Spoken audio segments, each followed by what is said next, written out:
Good afternoon again, John Galyean here at the FAC with Dan, and we're going to get a little deeper into this hip motion. And in the off season here, we want to impact that movement pattern. We want to see you be able to maintain that movement of the hips, that external, internal movement that is so vital for A, quality of life, and B, power in your golf swing. Dan's young, but through doing a TPI screening, there was some things in his mobility that caused an issue that worked its way up through his body and could lead to an injury. And that's what we want to avoid. We want to have quality of life and not have any injuries. And so to describe the body as a TPI, your body starts in a chain link type fashion.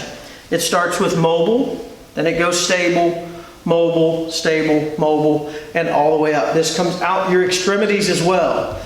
The shoulders move in different planes, but this joint only moves in one. The wrist moves in several different planes, but other ones stay. So if the body, let's talk about the hips again. If they're not functioning properly, either by mobility, stiffness, flexibility, or maybe you've had an injury, then that's going to cause the rest of the chain of the body during the swing to be affected. So if Dan's hips aren't functioning properly, what's the first thing we talked about, Dan, in your golf swing? Instead of turning properly, you went high, which exposed his T-spine, which we'll get into in the next segment, because his hips weren't functioning. So a couple of things. We talked about this over the fence. Okay, Dan, let's talk a little bit more. As you came to the gym and you were working out, we want to do this more often. So we're going to get into that little mini squat first. A couple of those, just kind of get that femur at 90 degrees. Good. Excellent. Keep going. A couple of those. So put Dan on a regimen of probably 8 to 10 of those 3 times. Okay? And Dan, I've also got a towel down. If you would get into that kneeling position we talked about, because we want to get this frontal part of the hip flexor extended and fluid. So you want to make sure that as you use a mirror or you're in the gym, you have this leg 90 degrees straight ahead.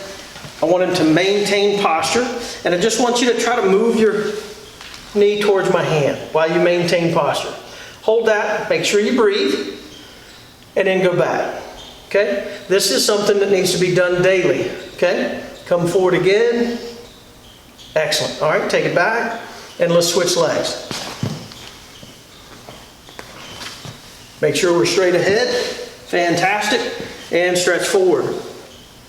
Excellent. Maintaining this. Breathe. Good. And after about 3 to 4 weeks, if you're doing the due diligence in this stretch, you're going to see a range of motion change to the better. Okay? A little more. Okay. Pop back up. Okay, folks, just a couple of things there to talk about hip flexors and hips, because that is the engine to your golf swing.